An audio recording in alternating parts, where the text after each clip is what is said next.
Punctul 1 este, ca de obicei, un sumar al hotărârilor și proiectelor trecute prin Consiliul Local în ultimele 30 de zile. Și aici raportul, domnul Popu, îl citiți dumneavoastră sau îl citesc eu din atașamente? Îl parcurg eu ca să redau doar ceea ce găsesc că este important. 3 ședințe am punctat, două care au avut loc în decembrie, în 6 și în 23, și una care va avea loc mâine și care, sigur că am punctat-o doar ca să atenționez că sunt niște subiecte care s-ar putea să fie interesante și prin prisma faptului că sunt de natură, să zicem, de gospodărească, adică și servicii și rezultate la societățile comerciale ale primăriei, dar și de natură să ne intereseze poziția consilierilor locali, mai ales a celor nou veniți, în legătură cu ceea ce înseamnă administrarea unor companii care le ai în subordine sau supravegherea, ca să spun mai de la distanță. Însă, în ședința din 6 decembrie a fost o ședință extraordinară cu 2 absenți până la urmă dintre consilieri și cu 5 proiecte pe ordinea de zi, o ședință care s-a desfășurat cu destul de multă operativitate. Am redat în raport în detaliu despre școala gimnazială, despre cea din cartierul Borhanci, unde i s-au aprobat indicatorii, și regulamentul pentru închirierea locurilor de parcare, garaje și copertine. Lucru, dacă vreți, interesant aici, că în momentul în care ai depus cererea, tot ce a fost anterior se cam anulează și aștepți să primești un nou loc de parcare. Ce am remarcat e faptul că 2 dintre consiliere s-au manifestat cu propuneri și propuneri care au fost agreate, dar odată ce au fost agreate se poate spune și faptul că pregătirea proiectului de hotărâre pentru, să zicem, partea de parcări a fost deficitară, în sensul în care cele 2 propuneri, odată agreate, ar fi fost de bună practică să fi fost preluate înainte de a ajunge proiectul de hotărâre în faza de aprobare. Proiectul de hotărâre a trecut cu promisiunea că se vor aduce amendamente într-o perioadă următoare după o dezbatere publică. Dezbaterea publică la astfel de proiecte de hotărâri la care cetățeanul este direct interesat ar fi trebuit iarăși să facă parte din regula legală. N-a făcut parte pentru că, probabil, fiind un regulament vechi, primăria l-a socotit trecut prin dezbatere publică. Nu știm detaliile. A doua ședință e cea din 23 decembrie, în care 4 din consilieri au absentat, cel puțin la apelul inițial, și ocazie cu care cele 53 de proiecte care au fost supuse dezbaterilor au conținut în principal rectificarea bugetului pe anul 2024 și aici mi s-a părut interesantă poziția unui consilier nou intrat, care a pus în cuvântul lui în vederea executivului că lucrurile din punct de vedere al rectificării lună de lună a bugetului nu este treaba cea mai serioasă. În sensul că la începutul lunii decembrie, în ședința de Consiliu, au făcut o rectificare și au plusat cu resurse și la capătul lunii decembrie au făcut o altă rectificare și toate resursele care le-au pus acolo în plus le-au scos afară. Adică atât de purăvită-i munca în primărie, încât nici ce își propun într-o lună nu pot să finalizeze. Ce am subliniat în nota de să zicem, de apreciere că niciun consilier ales în noua structură nu a venit cu un proiect de HCL. Adevărat este că nici vechii consilieri n-au ajuns încă la faza de proiecte de HCL. Sunt totuși 3 proiecte de HCL venite dinspre viceprimar, care într-un fel sunt venite pe sarcini de serviciu. E de fapt, dacă vreți să recunoască executivul nostru din primărie o reacție la propunerea noastră de acum vreun an și jumătate, în care am zis am vrea să vedem mai multe proiecte de hotărâri venite de la consilieri. Dar viceprimarii sunt foarte legați de partea internă a primăriei și sigur că se bazează pe echipele din interior. Noi am vrea să se bazeze propunerile de proiecte de hotărâri pe dezbaterile care se poartă cu cetățenii. Unii sau majoritatea consilierilor au comunicări cu cetățenii, fie la birou propriu, fie în întâlnirile ocazionale. Lucrul ăsta am vrea să-l vedem că se întâmplă.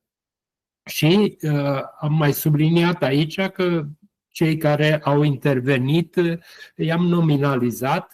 Noul consilier care i-a pus în încurcătură se numește Helmer și a avut 5 intervenții și a fost pus și la punct de către domnul viceprimar cu fermitate, adică i s-a predat o școală de comportament în interiorul Consiliului Local. În plus a fost domnul Gliga care a aplicat a doua, să zicem, corecție după domnul viceprimar de aceeași natură și au mai fost intervenții ale doamnei Adriana Cristian, a lui Matușan una singură și a lui Ioana Alexandra. Intervenții care au stânjenit. Pentru că asta văd că se întâmplă în Consiliul Local. De regulă, când faci o propunere, stânjenești foarte tare managementul ăla deficitar pe care se practică la Cluj. Pentru că noi avem, oricât am vrea să ocolim o realitate, la Cluj un management deficitar. O școală de management nu se face la facultatea de drept. Se face la facultățile de management. Asta presupune că trebuie o etapă de școlarizare pentru astfel de situații în care preiei o funcție pe care nu, să zicem, nu o stăpânești foarte bine și atunci o școală de asta ajută, un masterat. Priviți, poate mâine, dacă aveți ocazia, mâine sunt 26 de proiecte de hotărâri puse în dezbatere. Cele 1, 2, 3, 4, 5 companii subordonate sau cu capitalul primăriei sunt cu rapoarte pentru perioada de semestru 1 2024. La nivel de semestru 1 2024, așa cum am redat și în raport, randamentul, dacă vreți, a făcut așa o formă de profit pe venituri totale. Nu se cheamă 100% randament, dar cât e cota de profit din veniturile totale. Și vedeți acolo la compania de transport public 1,05% este asta, Cluj Innovation Park, mult mai bun randament decât mă așteptam, 11,5%. Domeniul public e pe pierdere, societatea domeniul public, și societatea de termoficare are un randament de 22%, cel mai bun e la sala polivalentă 25,62%, dar și evenimentele de acolo, după, cel puțin eu îmi permit să fac această apreciere, după ce administrarea și numele a devenit BT Arena, lucrurile se întâmplă cu mult mai mult profesionism. Nu știu dacă e mâna băncii acolo sau este o formă care ajută mult mai mult, să zicem, prin componența nouă a Consiliului de Administrație, un management performant. Vă invit mâine, dacă aveți timp, să vă uitați la ședința de Consiliul Local și cu asta și închei raportul primul.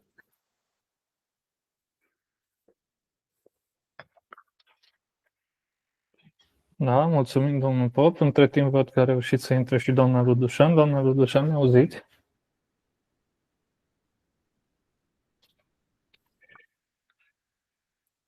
Dacă vorbiți, nu vă auzim. Nu e activat microfonul, cred că acum l-a activat. Da, acum.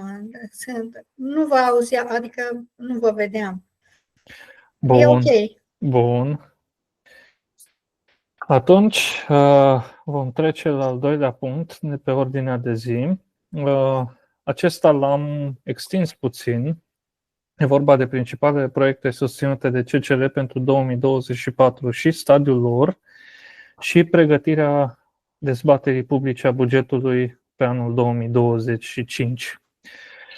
Aici aș dori să trec puțin peste lista prezentată la reuniunea trecută,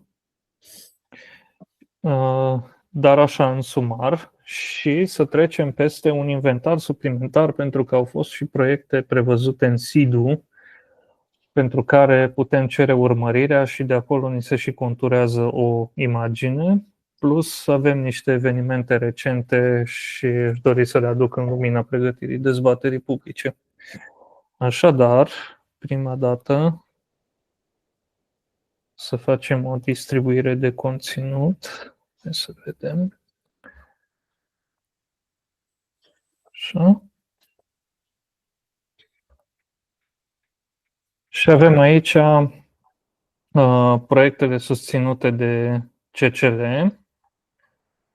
Le-am prezentat și data trecută, unde primăria este în linii mari tributară, deci a realizat puțin. De exemplu, parcare la Park and Ride-ul de la aeroport, care nu este foarte folosit nici acum și nu este un plan, cel puțin în spațiu public, pentru celelalte 3 intrări. Tren metropolitan, care este cumva confundat cu electrificarea liniei ferate Cluj-Episcopia-Bihor, care este de fapt alt proiect. PUG metropolitan. Area pietonală a fost extinsă, traficul auto și podurile, nu? Bugetarea participativă încă sperăm să fie măcar pentru anul următor gata. La fel și la studiul de trafic. De la promisiunea de anul trecut nu avem niciun semnal în public. Planul de acțiune climatică, și aici primăria este tributară. Și sumele cheltuite precum grafice de execuția lucrărilor. E-contul funcționează tot ca în 1999, deși am avut reprezentanții primăriei în sală și ne-au spus că o soluție și va fi pus în funcțiune în 2024. Nu s-a întâmplat. Și la fel la proiecte de anvergură. Însă, dacă trecem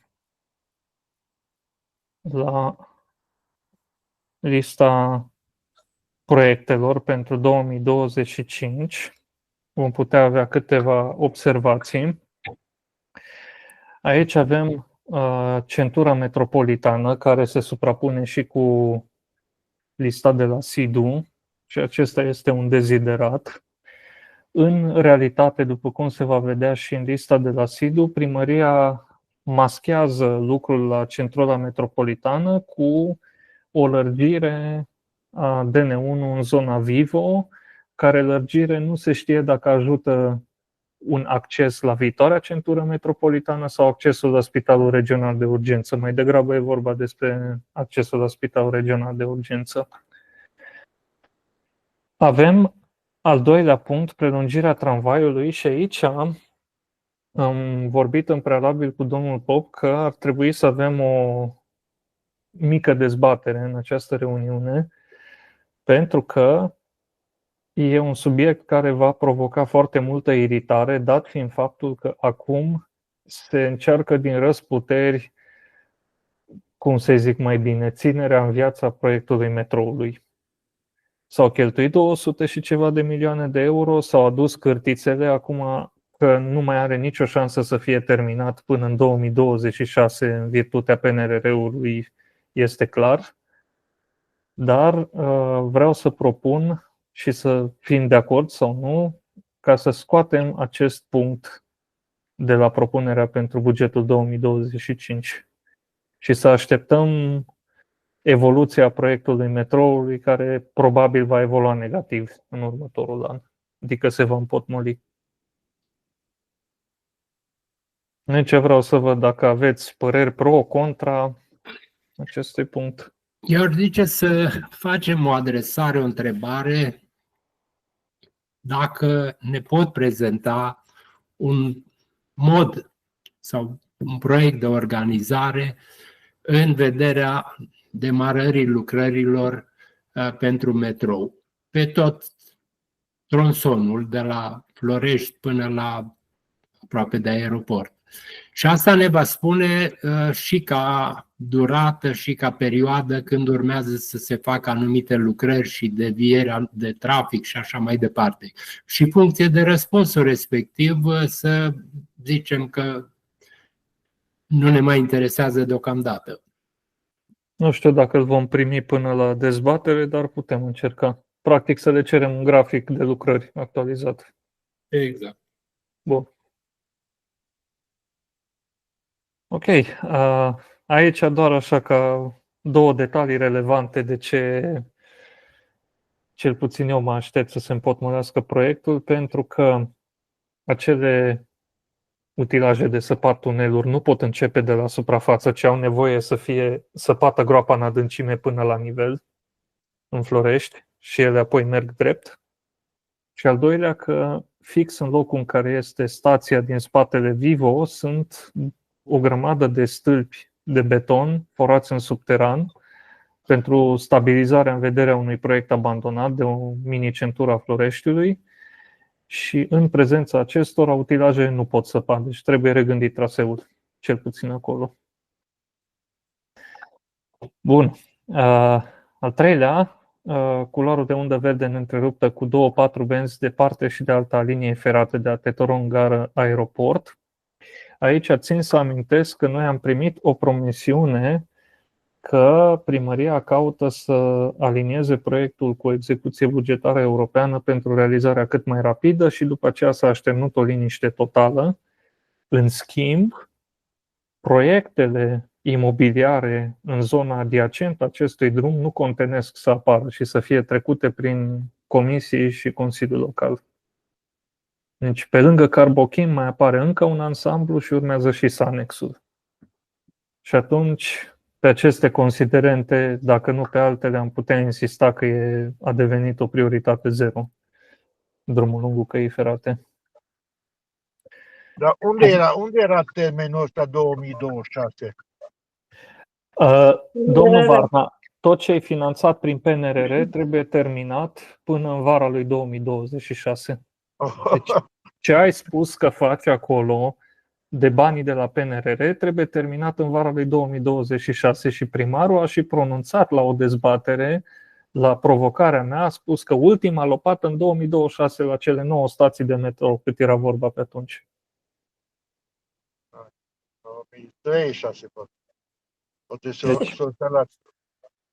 deci asta ar însemna că pornind din Florești acum, să sape tunelurile și să sape stațiile până în Mănăștur într-un an jumate.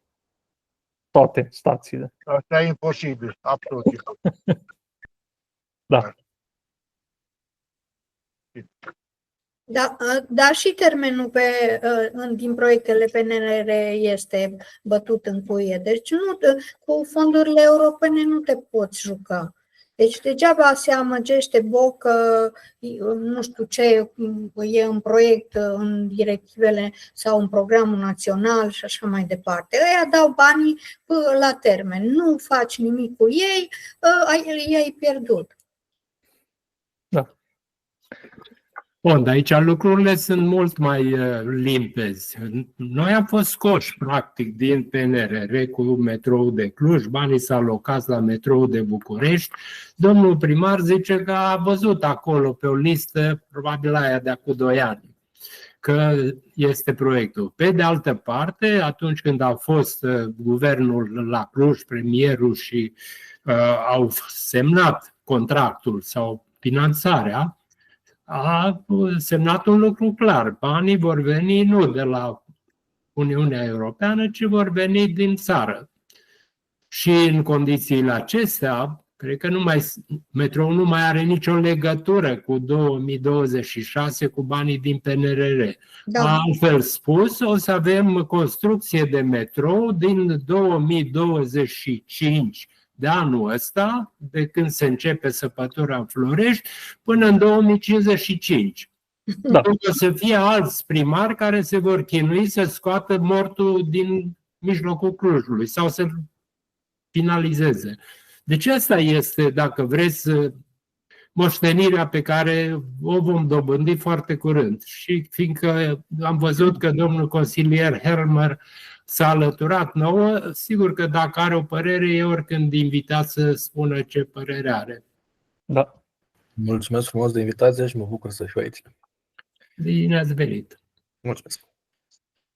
Bun, nu știu cât ați prins din listă, dar acum erau câteva dezbateri legate de punctul 2, unde ne gândeam dacă să ne abținem să mai pomenim prelungirea liniei de tramvai datorită efortului investit în proiectul metroului. Dacă până aici doriți să interveniți cu ceva, domnul Helmer, aveți ocazia. Deocamdată vreau să ascult părerile voastre. Pot să zic câte un pic părerea mea, dar am intrat așa poate și în pregătirea ședinței de mâine să văd ce opinii mai exprimați, dacă e ceva ce să duc și eu mai departe către colegii mei, dar și dacă aveți o întrebare specifică, în măsura în care pot încerc să vă răspund. Pentru ședința de mâine intervin eu, am marcat o curiozitate și am marcat-o la acel punct în care faceți analiza activității pentru semestrul 1 pentru companiile subordonate. Unele cu pierdere, altele cu randamente mai bune, altele mai slabe. Noi ne-am manifestat destul de ferm în cursul anilor trecuți, mai ales în ce privește Cluj Innovation Park, unde activitatea acolo era de plătit indemnizații la Consiliul de Administrație. Și restul rămânea pe minus. Acum e un plus, ușor plus acolo, dar am vrea ca dumneavoastră, ca și consilieri, să fiți tot atât de ferm ca și noi, de așa natură ca acele companii care sunt ale primăriei, în primul rând, să presteze servicii de calitate, la tarife rezonabile și, în al doilea rând, dacă pot să ajungă și pe profit, ajustându-și și schemele de personal și schemele de organizare și ritmul de lucru la cerințele unor companii care îi concurează în zona privată. Cam asta am sugerat. Dar o să urmărim și noi mâine, așa cum urmăriți și dumneavoastră astăzi. Da. Bun. Continui atunci cu lista. Noi avem peron la aeroport cu pasarelă și haltă. Asta practic pentru a avea acces facil de la aeroport la trenul metropolitan, care într-o formă circulă deja, pentru că avem trenuri pe traseul care urmează a fi modernizat, numai că nu sunt destule opriri sau puncte de oprire pentru a deservi corect orașul. Asta e principala problemă. Avem parcări tip park and ride la toate intrările și ieșirile din oraș. Și aici asta se poate cupla cu linia 0 de autobuze electrice, unde l-am avut invitat pe domnul Comșulea, pentru că cele două puncte pot redefini ce înseamnă acest park and ride. Adică nu mai este obligatoriu să avem park and ride numai la distanță foarte mare, ci putem gândi, de exemplu, împreună cu unul din proiectele recomandate, vom vedea în lista prioritară de SIDU, de extinderea parcării din Cipariu, care poate fi un al doilea nivel de park and ride, de unde se poate accesa acest autobuz linia 0 și atunci putem beneficia de o zonă pietonală extinsă în centrul orașului. Idem pasajul de tăietura Turcului, să fie început și finalizat, pentru că este inclus în proiectul de electrificare a liniei de cale ferată Cluj-Episcopia-Bihor. Undă verde, sensuri unice, optimizări ale traficului. Aici intră și benzi dedicate pentru autobuze, unde s-a manifestat un regres, pentru că față de proiectul de modernizare a zonei marginale și oțetului Calea Mănăștur, a dispărut banda dedicată pentru transportul în comun pe o porțiune. Parcarea din Piața Avram Iancu, există proiect, nu e finanțat. Prelungirea liniilor de troleibuz pe Dorobanților, Brâncuș, în Piața Mihai Viteazu, Calea Baciului, Gheorghen Zorilor, Bună ziua, Grigorescu, Bulgaria, și unde se poate și în comunele adiacente. Aici este de precizat ca detaliu că există orașe cum este Brașovul care au astfel de troleibuze în exploatare. Și au luat un troleibuz care se poate deconecta de la linie, își pune captatoarele jos, merge pe baterie și unde dă din nou de linie, ridică captatoarele și își încarcă bateria. Și astfel n-a mai fost nevoie neapărat de investiții în liniile de contact. S-a putut accelera un pic. Bun. Stoparea inițiativei CTP de a mai comanda autobuze diesel, mai ales că au cumpărat autobuze diesel la mâna a doua, Renault Agora în pandemie, parapete înalte de protecție pe Calea Turzii, bugetarea centrului multicultural, realizarea campusului universitar cu zonă definită în noul PUG, să avem și noul PUG, bine ar fi, modernizarea clădirii Muzeului de Artă, achiziționarea hotelului Continental, proiect de amenajare pe Cetățuie, amenajarea pieței Cipariu, finalizarea reparațiilor de interior la clădirea Operei, care este trecută și în lista de proiecte prioritare SIDU, noul PUG. Am adăugat și un punct de inventariere și asigurarea funcționării plus diseminarea public a adăposturilor antiaeriene, dat fiind cum evoluează conflagrația din țările vecine. Și un nou punct cu referire la trafic, drumul lungul căii ferate, Baciu și apoi ieșirea în dreptul Zimborului. Și vom cere primăriei, să sperăm că va răspunde și în timp util, cu listă proiecte din SIDU și proiectele propuse de CCL anul trecut. Acum, aș face o pauză aici, dacă sunt întrebări sau observații pe această listă, înainte de a trece la cea cu proiecte SIDU.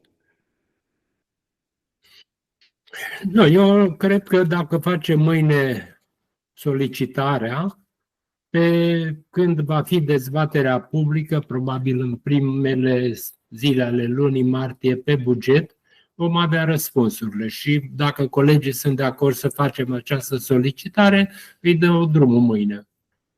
Apropo, ați primit tabelul de la mine. Am primit tabelul de la dumneavoastră, o să-l anexăm și pe de altă parte propunerile care le-ați parcurs am trimis aproape cu o lună în urmă la primărie propunerile noastre. Deci au timp chiar să bugeteze.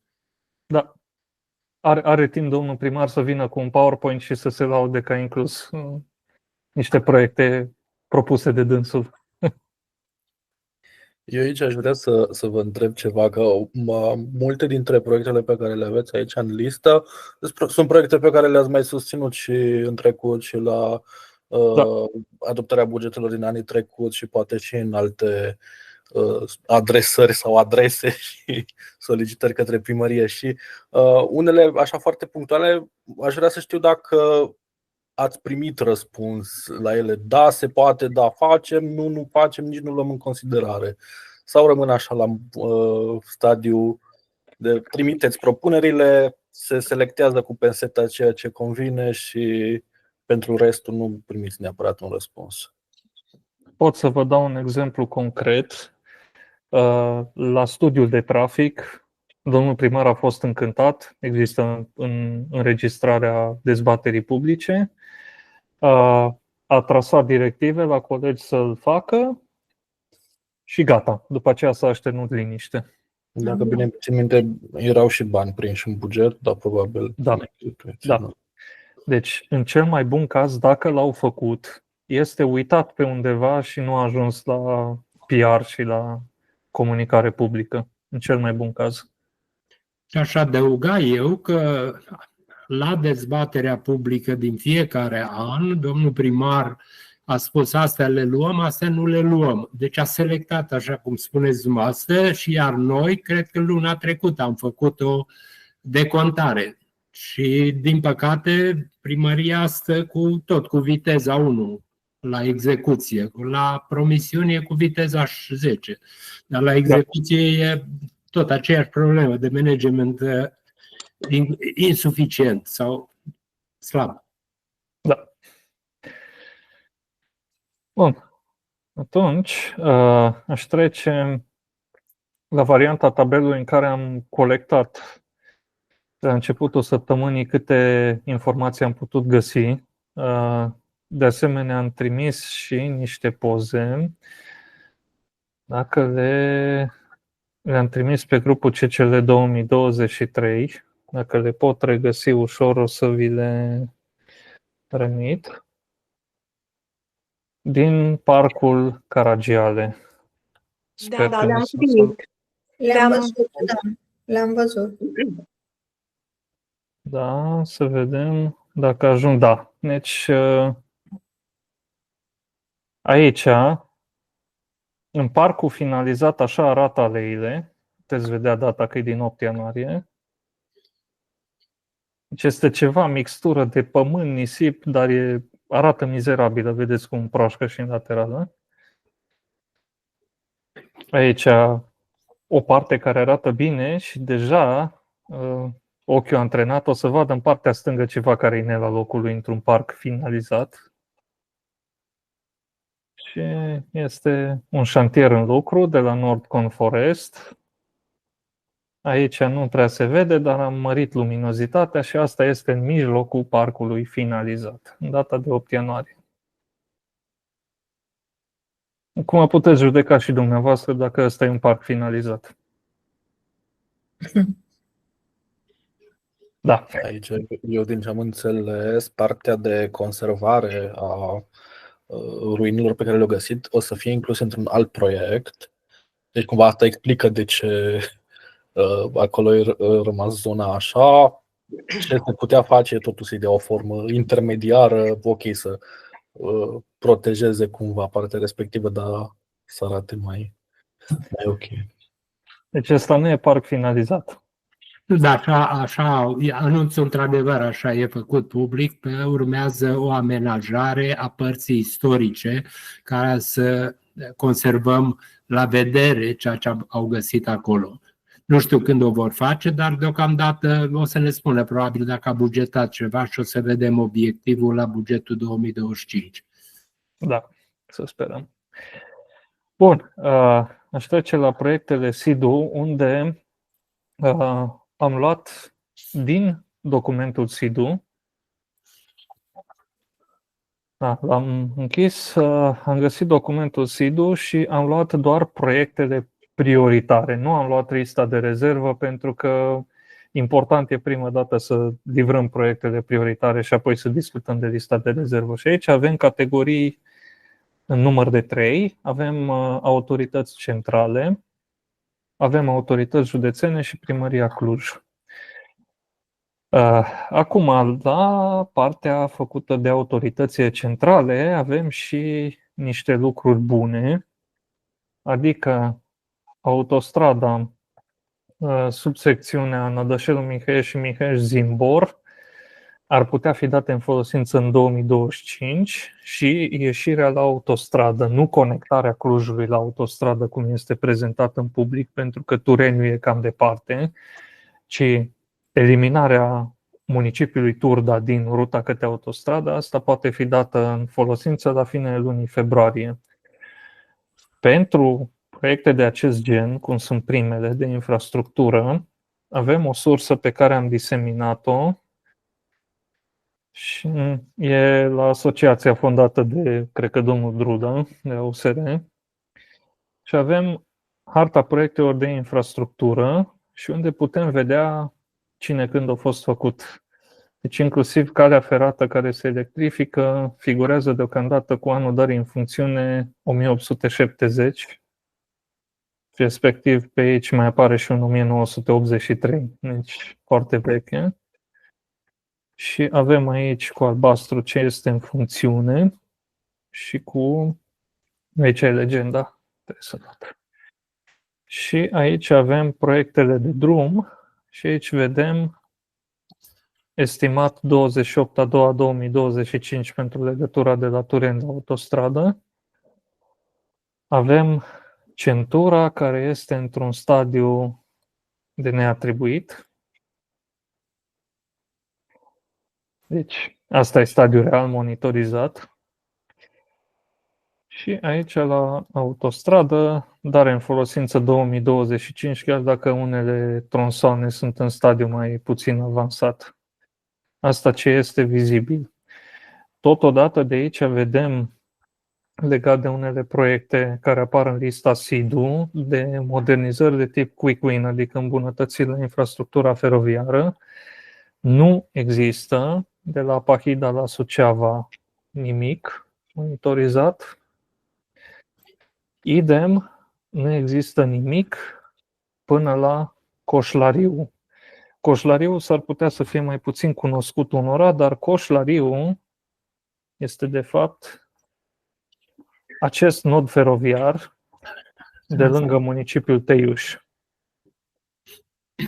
Și aceasta este cale ferată modernizată și de aici până la noi era un proiect considerat prioritar de Banca Mondială și nu este început deocamdată. Deci astea sunt de aici, care țin de autoritățile centrale. Aici avem un estimat final de 2027 pentru electrificarea liniei de cale ferată Cluj-Napoca, Oradea, Episcopia Bihorului, unde, cum ziceam, este inclus pasajul Tăietura Turcului. Totodată cu un sistem de management modern al traficului, că asta înseamnă European Rail Traffic Management System. Aceste quick wins, de vi le-am arătat, nu figurează nicăieri, deci probabil nu au început. Sediul operei, cu 10 milioane de euro. Extinderea pistei, care, în afară de niște documente incipiente, nu are alte informații publice. Centru expozițional, park and ride la aeroport, ăsta a fost realizat, îl putem și înverzi pe loc. Extinderea infrastructurii de apă potabilă, centru de transplant și spitalul pediatric monobloc, care n-au fost începute. Celula 2 a CMID, ori CMID-ul are probleme cu prima celulă, ce să vorbim de a doua. Piste de cicloturism, plan teritorial și acum, după autoritățile județene, ajungem la Primăria Cluj și dacă ne uităm că aici încep să fie realizate proiecte, și Spitalul Regional de Urgență, aici e doar șantierul de pregătire, într-un stadiu avansat, dar nu construcția efectivă. Deci nivelarea terenului și ceva beton de suport. Deci, autoritățile naționale fac infrastructură rutieră mare, fac infrastructură rutieră medie, adică drumul de legătură, fac proiecte mari feroviare, care sunt deocamdată în grafic, și Primăria din Cluj și-a luat un proiect mare de infrastructură și n-a făcut mai nimic, pentru că centura metropolitană, ați văzut și pe harta de urmărire, nu e de fapt începută, cu excepția lărgirii de la Vivo. A reușit însă să facă parcuri, după cum se vede. A reușit să facă o lucrare de infrastructură nu foarte mare, cu străpungerea de la uzine electrice. A reușit să facă din nou un parc cu regenerare urbană, piața 14 iulie. A reușit să facă o piață pietonală. Și cam atât.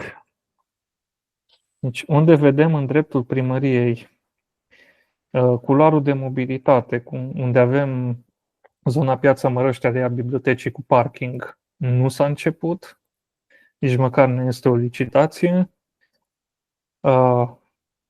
Ansamblu Cetățuia, iarăși s-a făcut doar concurs de soluții la ordinul arhitecților. Centru cultural, nu. Modernizarea clădirii primăriei, încă nu s-a făcut. Aici, la clădire rezidențiale, s-a început ceva. Depoul de tramvaie nu s-a început. Autobuzele autonome nu s-au achiziționat. Parcul Expo Transilvania, cred că la nivel de plan urbanistic a fost trecut. Hub-ul educațional Borhanci a fost început probabil doar declarativ, pentru că nu a mai fost multă activitate. Canalul Morii în cartierul Mărăști, parkingurile nu sunt începute în teren. Și aici, la categoria de lucrări la școli, va trebui să întrebăm, pentru că a apărut acest episod de astă vară când s-a reușit cuprinderea unor număr de instituții de învățământ pe un buget PNRR pentru reabilitare termică și nu am găsit nicăieri lista ca să vedem dacă se suprapune cu recomandările Băncii Mondiale din SIDU. Mai avem iarăși un subiect foarte interesant apropo de schimbările climatice. Este trecut în SIDU acest program multianual 100.000 de copaci plantați în municipiul Cluj-Napoca și de câte ori am pomenit față de primar sau viceprimar, s-au făcut că nu știu și nu există. Acest program a fost prezentat inițial ca fiind în parteneriat cu USAMV, deci cu stațiunea Polo, ceea ce ar fi fost o chestie extraordinară pentru că ar fi luat specii deja aclimatizate prin intermediul stațiunii de cercetări horticole. Dar nimeni n-a mai spus absolut nimic, ba chiar o bună parte, dacă nu toți, din copacii plantați în zonele reabilitate s-au dus prin licitație din țări străine.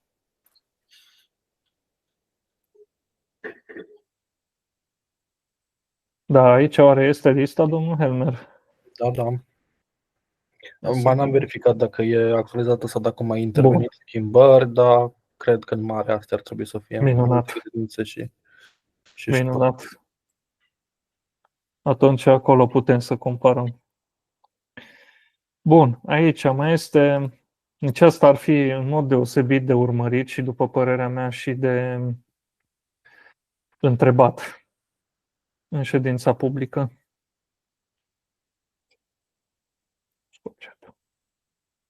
Pentru că e păcat. Și mai ales prin prisma oportunității de a implica USAMV și stațiunea de cercetări horticole și a avea practic o economie circulară, e păcat să nu se întâmple. Mai avem aici iarăși un program de extindere și revizuire a rețelei de piste de biciclete. Atenție, piste, nu parcări de biciclete, pentru că un prim meci a fost câștigat, am fost printre actorii care au insistat pentru parcările de biciclete și acum primăria are program multianual și crește numărul lor. Are dificultăți de la un moment dat cu găsirea spației, dar crește parcările de biciclete, însă e nevoie și de piste și aici nu a apărut nicăieri un plan. Nici măcar un plan pompieristic de la an de extindere a pistelor. Tot ce s-a făcut pe bucăți, incluzându-se piste cu ocazia unor proiecte de reabilitare a unor zone. Da, a vrut cineva să spună ceva? Am auzit parcă un microfon deschis. Al meu era deschis și l-am închis. Ok.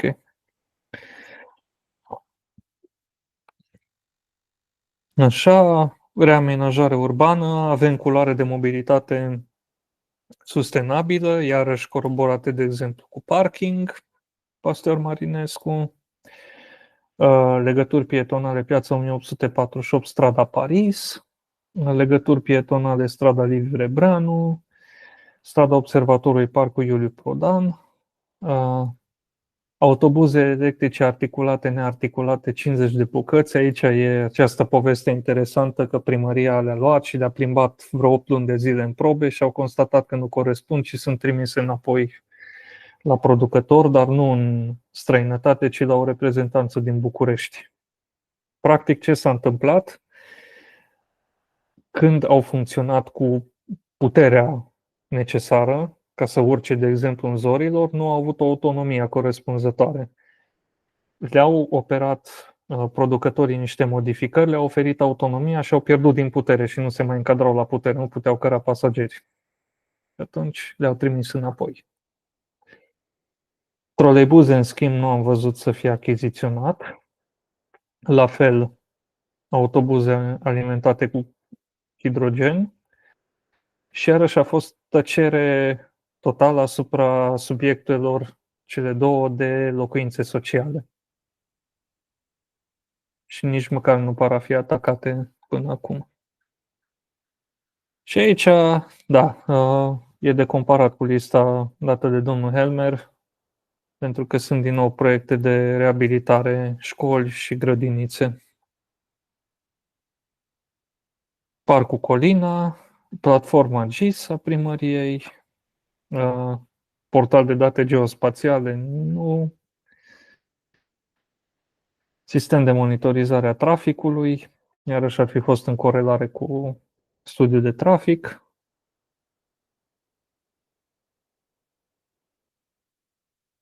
Sistem de telegestiune a iluminatului public și cam atât. Deci aici se termină lista prioritară. Și atunci, în formatul fără observație noastre, efectiv ca o listă deschisă, vreau să știu dacă toată lumea este de acord să trimitem o solicitare primăriei, adică trimitem sub această formă tabelară și îi rugăm să ne spună unde pot ei răspunde, ne completeze o coloană cu stadiul la zi a fiecărui proiect. Are documentație, are autorizații, nu are și așa mai departe. Domnul Pop? Eu aș zice să, pe lângă ideea de stadiu, să punem și suma cheltuită la fine de an și termenul pe care speră să-l aibă finalizat proiectul. Da. Deci să cerem 3 coloane, să ne pună în dreptul fiecărui obiectiv. Stadiul actual, la sfârșit de an, suma cheltuită, că atunci vedem dacă între stadiu și suma cheltuită nu se încurcă, și termenul de finalizare, care va fi o promisiune judecată ulterior. Da. Eu sunt integral de acord cu adăugirile dumneavoastră. Ceilalți colegi? Și eu. Da, eu cred că există undeva termene de finalizare. Cred că au undeva termene de finalizare. Când anul trecut sau când au pornit, undeva ar trebui să aibă termene de finalizare. Știți cum sunt puse, domnul Barna? 2021-2027. Ah, ok. Așa spuse. Deci nu le puteau bugeta pe toate de la început și să le așeze pe un an, urmând ca pas cu pas să le bugeteze funcție de resursele care le au și forța de muncă pe care o posedă. Da. Ok. Absolut de acord și eu cu completările. Și eu de acord. De acord și eu. De acord. Mulțumim. Bun. Mai sunt alte intervenții la acest punct de pe ordinea de zi? Dacă nu, atunci dau microfonul domnului Pop pentru poziționarea noastră în raport cu răspunsul primăriei la pagubele achitate din banii publici în anul 2024. Da, după cum ați văzut, pentru că am trimis răspunsul primit de la primărie, au trecut în răspunsul dat toate acele poziții pe care le-a promovat presa, pentru că trebuie să recunosc că le-am luat din presa locală. S-a dovedit, dacă răspunsul primăriei este onest și corect, că în presa locală mai circulă și povești fără acoperire. Și ca să nu avem povești fără acoperire, cred că cea mai bună metodă este să cerem înainte de orice analiză, să zicem, foarte sensibilă, că asta e o analiză sensibilă, date confirmate. Ca atare, răspunsul în marea lui majoritate confirmă pierderea pe care presa a vehiculat-o, doar că nu toate procesele sunt în forma de, să zicem, definitivă. Adică mai sunt căi de atac, dovadă că la unele au spus mai avem o cale chiar excepțională de atac, dar o avem. Și vom vedea și vom judeca în funcție de ultimul rezultat, așa e firesc. Pe de altă parte, am avut solicitarea, n-a venit ușor acest răspuns, pentru că firesc trebuia după lege să vină 10 zile. Ne-au cerut 30 de zile și a venit în a 32-a zi, la presiuni telefonice, pentru că altfel cu primăria nu se lucrează ușor. Dar a venit și lucrul ăsta este de subliniat. Pe de altă parte, așa cum am făcut a doua scrisoare de revenire, n-au răspuns la toate întrebările și întrebările la care n-au răspuns, după mine, sunt esențiale în a nu se repeta fenomenul pe care acum îl analizăm și îl criticăm și îl condamnăm, pentru că până la urmă să cheltui o sumă așa de mare și să nu poți să dai nicio motivare reală, nu este o glumă nici pentru primar, nici pentru echipa din primărie și eu cred că nici pentru consilieri. După legea contabilității, care e valabilă în România, orice companie care trece pe costuri, pagube, pierderi, este obligată fie de patronatul propriu, fie de statul român, să judece înainte de a trece pe costuri, să aprobe și după aceea să treacă pe costuri. În administrația românească treaba asta nu se face. Și am avut o discuție cu un domn din bordul Curții de Conturi și ați văzut probabil zilele astea că ziarele au reușit să ne furnizeze care e componența celor, nu știu, 17 care conduc Curtea de Conturi. Discutând cu unul din cei din bord, mi-a zis, da, s-a modificat legea la un moment dat, legea Curții de Conturi, și acolo unde cei localnici au un cuvânt greu de spus în fața politicului central, am fost nevoiți să scoatem. Ce au scos? Exact judecata pagubelor, exact felul în care se desfășoară procedura de constatare, de urmărire și de, să zicem, sancționare sau recuperare. Inițial, în momentul în care se termina un control al Curții de Conturi, persoana mandatată de Curtea de Conturi stabilea sancțiunile, fie amenzi, fie recuperări, fie mustrări sau alte forme de sancționare sau avertismente. Tocmai asta au scos-o. Acum procedura este așa. Orice administrație locală, în urma controlului Curții de Conturi și al actului întocmit, este în drept să se adreseze instanței și să spună că contestă și nu-i de acord cu constatările Curții de Conturi. În instanță se întâmplă fenomenul cel mai uzual. Durează 2, 5, 7, poate chiar 10 ani. Și vedeți și din aceste procese care, cu pagubele care le-am marcat prin răspunsul primit, se vede în cât timp se judecă în instanță. Sunt pricini grele uneori. Asta înseamnă că se termină judecata după o perioadă foarte lungă și probabil că cei care au produs pagubele nici nu mai sunt pe acolo, prin administrație. Dar chiar dacă ar fi, cazul de Cluj îl titrează presa de Cluj. Toate aceste pagube trecute pe costurile primăriei, fără a fi judecate de nicio comisie, fără a fi niciun regulament de judecare și fără a fi trecute prin Consiliul Local și aprobate acolo, pentru că e bani public, toate acestea sunt în situația în care să fie tratate cu un avertisment.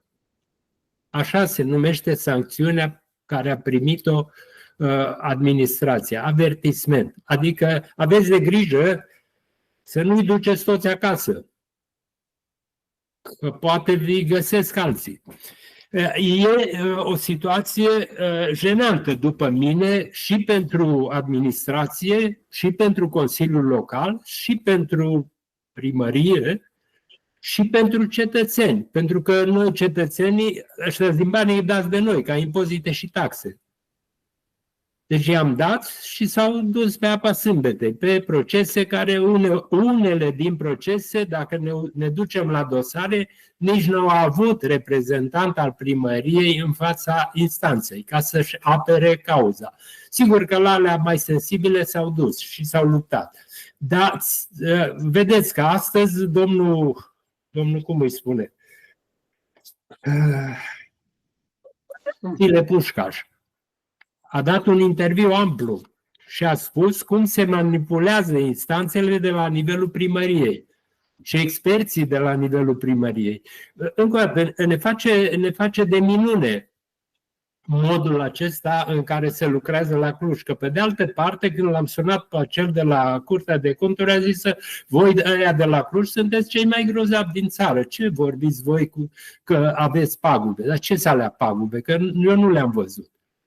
Pe de altă parte, aș mai adăuga un lucru. În urmă cu 2 ani, făcând aceeași analiză în Consiliul Civic Local, concluziile noastre le-am trimis la Curtea de Conturi cu cerința să ne dea un rezultat. Și în plus am zis și dați-ne ultimul act de control pe care l-ați întocmit la Primăria Cluj. Cum ne-au dat răspunsurile?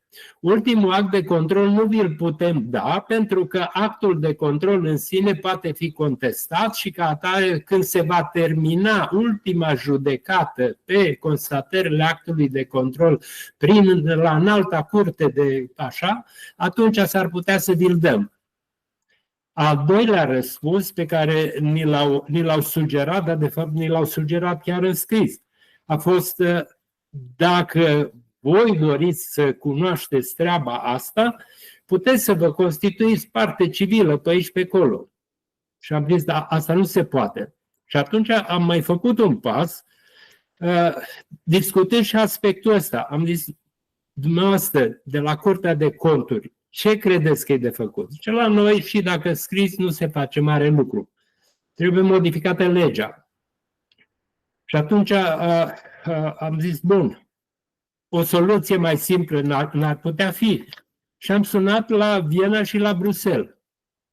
Și am întrebat la Viena, că știu că este un Consiliu Civic al Vienei. Și am zis, voi cum faceți?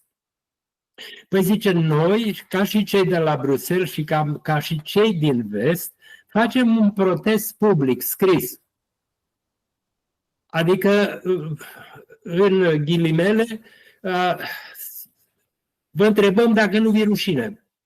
De ce ați făcut? Cam asta înseamnă protest public, ca mod de a influența într-o, să zicem, arie extinsă de percepție publică ce se întâmplă într-o localitate sau într-o administrație. Și atunci vin eu și zic așa, separat de faptul că încă n-am primit răspuns la toate întrebările care le-am avut, dar ați văzut revenirea pe care am făcut-o și sper că nu le trebuie iar 30 de zile să dea răspunsul, ci 10 zile le-o fi de ajuns, să facem un protest public care să-l trimitem la mass media, că de-aia e public, să-l trimitem la Curtea de Conturi, că de-aia apără banul public, că ei sunt cei chemați în România să apere banul public, să-l trimitem la avocatul poporului, că de-aia e avocatul poporului plătit să ne apere banul pe care îl contribuim, pe care îl aduce ca și contribuție, la Comisia de Specialitate a Parlamentului și la Guvernul României. Am lansat propunerea și aștept reacția. Eu sunt foarte de acord. Dar v-ați uitat că din aia 17, 80% sunt numiți de PSD, PNL și toți sunt politicieni. Foarte puțini specialiști acolo. Uitați-vă acolo, nu știu cine postat, sunt foarte puțini specialiști. Păi atunci, care e rolul ei atunci? Dacă orice controlează, nu se face nimic. Bun, acum, domnul Barna, ne bazăm pe faptul că specialiștii care merg în control nu sunt nici cum aia 17. Dacă vă uitați la structura de organizare a Curții de Conturi, probabil că și la nivel local, că avem și noi Curți de Conturi, la nivel local, la Cluj. Aia zic, că în Cluj nu-ți cuprind și în ăștia 17. Nu, ăla e bordul, să cei numiți politic sus ca să ia o leafă. Și pe câți mai știu și eu de acolo. Unul din ei este un mare avocat din București. Și m-am mirat că s-a dus la Curtea de Conturi, dar mi-a spus, zice, eu aici câștig mai mult decât din 10 procese pe lună care le deschid. Deci sunt lefuri serioase și cred că au și pensii speciale, adică nu cred, sigur. Extraordinar. E o lume aparte pe care trebuie să o privim și cu precauție, dar eu zic că și cu exigență. Da. Și Sunt absolut de acord să trimitem la tot. Sunt absolut de acord, dar toate pe care le-ați enumerat. Și aici cred că presa ar trebui să fie aici mai insistentă. Deci nu poate fi, domnul Barna, de partea noastră. Pentru că presa, dacă uitați-vă un pic pe bugetul statului, câți bani s-au alocat pentru partide? De 15 ori mai multe decât în urmă cu 3-4 ani. Unde au ajuns banii aceia? La presă. Și la panourile publicitare, și la televiziuni, și la ziare, și la presa electronică. Deci acolo s-au dus. Nu poți, sau e greu să-i spui, fii de partea noastră atâta vreme cât ești deja cumpărat. Eu cred că Alex ar prelua treaba asta. Nu știu ce ziar are el. Cred că Alex dar el n-a primit niciun ban. Probabil. Asta e baiul. De-aia Alex ai gură spurcată. Pentru că el n-a fost susținut financiar din banii guvernului și ce s-a împărțit. Dar haideți să mă opresc cu partea critică. Aș vrea să aud părerea dumneavoastră dacă este o susținere pe acest demers. Da, de acord. Și eu de acord. Da. Sunt de acord, dar trebuie puțin să facem un calendar, dacă am înțeles bine. Deci trebuie organizat protestul. La protest invităm presă să vedem ce ecouri avem și după aceea, după protest, putem trimite un material spre toate instituțiile pe care le-ați enumerat. Așa am înțeles bine? Nu, eu am zis că facem un draft pe care, dacă vreți, prealabil îl circulăm ca să aibă oarecum susținerea tuturor, adică să-l agreem. Deci facem un document de protest. Exact, un document care îl trimitem. Da, deci nu ieșim în stradă. Îl trimitem deci nu ieșim în stradă, cu asta sunt de acord. Da. Nu este. 60 de asociații, de ONG-uri. Avem alături de noi vreo 120 de susținători și sigur că dacă ne uităm și pe rețelele sociale am putea să ajungem la câteva mii, dar invocăm exact pe ceea ce ne bazăm în susținerea civică. Da, deci protestăm, elaborăm un document de protest. Da, acum am înțeles. În regulă? Da, de acord. Da, și de acord, da. În regulă și de acord. Mulțumesc. M-am oprit aici.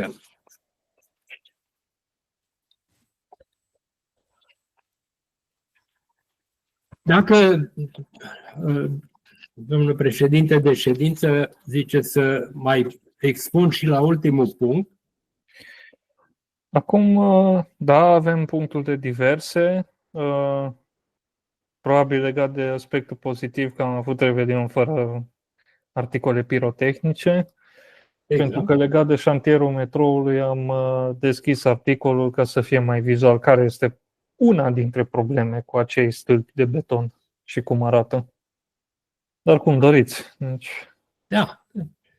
Și ar mai fi legat de bugetarea participativă. Sigur că am discutat și luna trecută despre treaba aceasta. Eu am perseverat în baza promisiunilor care s-au făcut. Ieri am obținut un draft de la cel din primărie care coordonează activitatea. Am zis, aș vrea să vă țin la curent și pe dumneavoastră. Draftul este ciornă, zice dumnealui, și că să nu fac uz de partea acestui draft din punct de vedere public, dar e clar că s-a închegat un set de propuneri, venite și dinspre universități, venite și dinspre ONG-uri, venite și dinspre noi. Nu mi-a promis când îl va duce la domnul primar, dar mi-a spus așa, funcție de voința domnului primar, vom vedea dacă va fi sau nu va fi promovat anul ăsta. Am insistat în baza, dacă știți bine, că am spus din anul ăsta să reluăm bugetarea participativă și am spus că noi am vrea foarte mult să-l avem anul ăsta într-o formă aplicabilă. Vom vedea. Oricum, la dezbaterea publică, cred că avem ocazia să abordăm și subiectul bugetării participative, că tot cheltuire de bani public se numește. Da, și aveam puncte și legate de implicarea cetățenilor, bine că mi-am amintit, și acolo putem merge cu un mesaj foarte simplu. Faceți peste tot cum ați făcut la Blaga.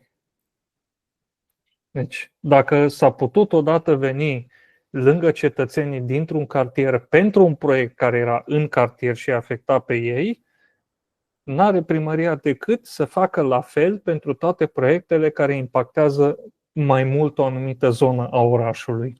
Deci nu vorbim de cele de anvergură, cum este centura metropolitană, trenul metropolitan sau cum a început proiectul metroului, ci cum este să luăm modernizarea unei piețe sau un proiect de parkinguri într-o zonă, să vină, să organizeze un cadru acolo și să discute cu oamenii care, cum le-am zis eu, executanților care au montat aparate de fitness în spatele locului, nu factura lor contează, ci noi care rămânem și locuim aici. Deci ce face primăria rămâne pe capul celor care mai locuiesc 20-30 de ani acolo în zonă și atunci cu ei ar trebui să se consulte întotdeauna, mai presus de orice. S-a preluat această propunere a noastră. Da. Puțin în draft este preluată. Și se oscilează dacă la nivel de cartiere să se constituie comisii.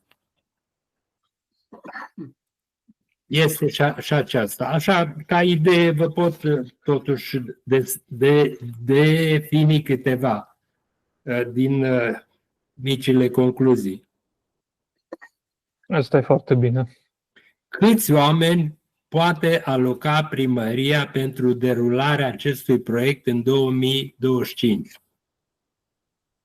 Sigur, asta pentru domnul primar, înainte de a da drumul la regulament. Câte fonduri poate aloca primăria pentru derularea acestui proces în 2025? Câte fonduri poate aloca primăria pentru implementarea de proiecte hard, investiții și asimilate, și câte pentru proiecte soft? Decizia se referă la fonduri care se pot aloca. Se angajează să susțină primăria de la bugetul local în acest moment realizarea unui nou proces sau caută un proiect de finanțare europeană pentru dezvoltarea procesului. Dacă se lansează un nou proces participativ, dorește primăria să constituie un juriu cetățenesc sau o comisie mixtă, care practic e același lucru, adică o instituție informală care nu este prevăzută în legislație. Și mai e aici un punct, dacă primăria caută o finanțare pentru noul proces, se angajează să îmbunătățească procesele participative care se derulează în 2025? Da. Observații pertinente. Sunt suma sau o bună parte din propunerile degajate după consultare, spre luate. Deci pot să spun că la faza asta documentul cuprinde ceea ce am propus și noi și alții. Nu încă corelat între toate propunerile. Dar cred că e de datoria noastră, dacă mergem la dezbaterea publică a bugetului, să insistăm și pentru acest regulament să poată fi pus în mișcare. Da. Domnul Cărășfăi, doriți să spuneți? La final aș vrea să zic câteva cuvinte pentru ședința următoare. Da, vă rog. Aș propune să reluăm discuția despre stadiul managementului deșeurilor.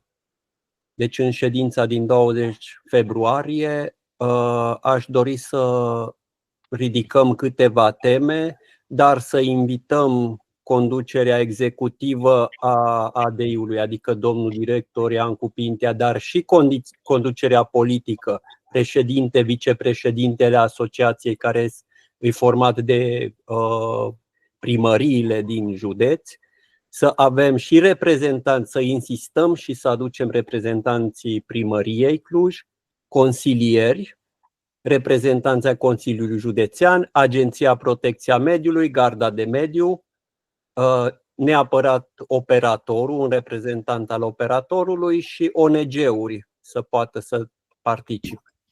Tema principală ar fi întrebările care s-au ridicat și la ședințele anterioare unde au fost invitați, dar cel mai important este să se discute pe indicatorii de performanță a serviciului care au fost stabilite și incluse în contract, gradul acestora de îndeplinire, sancțiunile care s-au dat și care este stadiul de rezolvare a problemelor ridicate de cetățeni, cum ar fi etichetarea pubelelor, lipsa pubelelor și a infrastructurii în unele zone, ce se întâmplă cu principiul plătești cât arunci, de ce nu se cântărește nici până în acest moment, care este procentul de colectare selectivă pentru Cluj, cum se încadrează acestea la țintele din planurile naționale de gestionare a deșeurilor.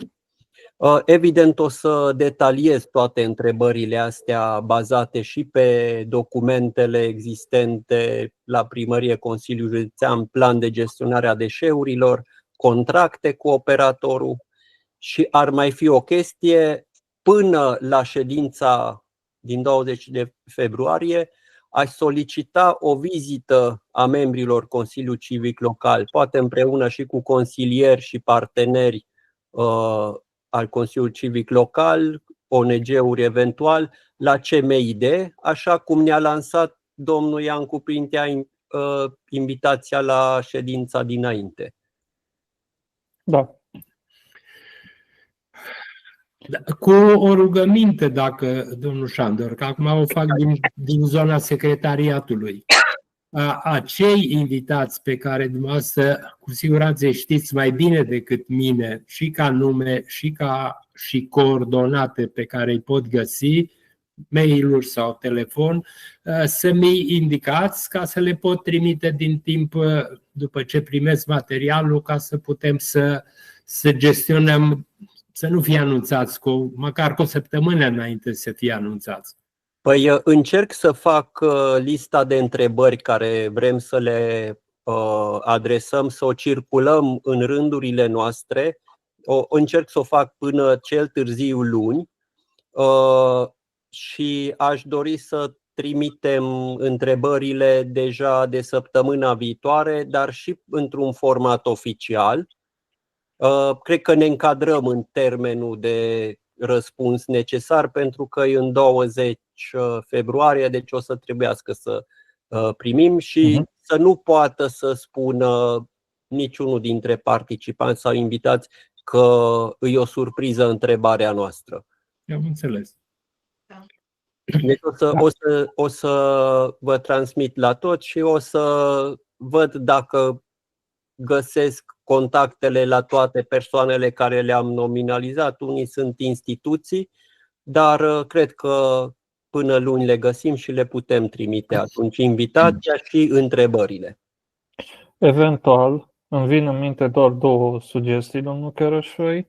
Una ar fi să-l contactați și pe domnul Sacaci de la Clujul Civic, pentru că... Sunt în legătură în câteva grupuri civice cu el, dar pentru deșeuri mă consult cu grupul lor pentru lista aceasta de întrebări. Nu, dar inclusiv cu dânsul personal, pentru că a făcut atât filmări cât și vizite inopinate de-a lungul timpului la CMID și posibil să dețină și mai multe informații față de cât vor oficialitățile să disemineze.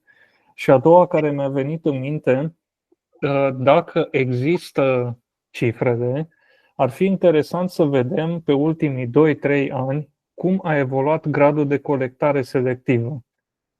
Că ăsta ar fi un alt indicator, adică am rămas la fel, s-a îmbunătățit sau s-a înrăutățit și să corelăm cu calitatea serviciului eventual. Da, să vedem ce se întâmplă. Da, este idee bună. Mi-am notat aici pe listă procentele la care ne aflăm, dar aveți dreptate, sunt relevante doar dacă le avem comparativ cu ce era înainte. Da, ca să vedem ce s-a întâmplat. Mergem înspre bine, mergem înspre rău, nu se întâmplă nimic și atunci avem o imagine mai completă. Da, așa este. Bun. Aș vrea să mai intervin un pic pentru partea de organizare. Noi în februarie aveam ca obiectiv principal cum s-au îndeplinit sau împlinit obiectivele bugetului anului 2025, lucru care deja e, cum s-ar zice, făcut, și investițiile aprobate prin SIDU 2020-2030. Aici era și colaborarea lui domnul inginer Drăghiciu, Dan. Ce a făcut domnul Răzvan este oarecum lucrarea pregătită. Mai așteptăm răspunsul și atunci, practic, avem 2 subiecte majore. Să tragem concluziile pentru partea aceasta de SIDU, da? Și pentru partea cealaltă de propriile propuneri, acolo materialul pregătit, care au fost agreate, și atunci vine domnul Șandor cu al 2-lea subiect major. Nu știu cum o să le abordăm. Eu cred că cel mai bine ar fi să le abordăm în sala de consiliu local. Pentru că e mai greu să gestionăm pe online prezența sau participarea. Așa aș și eu să fim cu prezență fizică. Mai ales că vom avea invitații. Da, păi tocmai de aia, că pe invitați nu poți să contezi, e greu să-i convingem de intrați. Dar dacă vor fi invitați în sală, cred că e mult mai ușor să gestionăm treaba cu prezența și cu participarea. Bun. Dacă domnul Drăghiciu vrea să mai se implice în partea aceasta de SIDU, colaborarea, cred că cu domnul Radu o face direct. Dacă vreți să adăugați ceva, dacă eu știu... O să mai discut cu domnul Radu, să vedem că au făcut o prezentare foarte detaliată și foarte pertinentă. Deci exact. n-ar fi puține lucruri de adăugat. Eventual, chiar într-un fel îți de acord cu el să scoatem chestia aia cu tramvaiul, cu prelungirea tramvaiului, care are aici nu mai are niciun rost, că acolo am primit de multe ori răspuns că nu se are în vedere acest lucru. Da, o să mai discutăm împreună și o să vedem pentru ședința din februarie. Oricum, dumneavoastră aveți o practică a mersului pe teren. Și asta am văzut-o și de la cealaltă analize cu centrele culturale sau cu clădirile care servesc cultura. Dacă cumva putem, după ce primim răspunsul, să ne spunem și propria părere, pentru că cei din primărie, știți cum, sunt băieți buni și fete bune acolo, dar răspund numai strict ceea ce le face bine. Partea autocritică, acolo tot timpul se feresc. Ați văzut, când am întrebat de regulament, au făcut-o uitată. Da. Da. Tipic pentru o astfel de analiză superficială. Eu am înțeles ce am de făcut, vă promit și fac. Bun. Acum a mai rămas numai pentru că suntem la punctul 4. Mai avem încă un invitat, mai avem încă un participant pe lângă domnul Helmer și atunci aș lăsa o invitație deschisă dacă mai sunt alte subiecte sau alte întrebări, opinii sau adăugiri de făcut. Acum este momentul.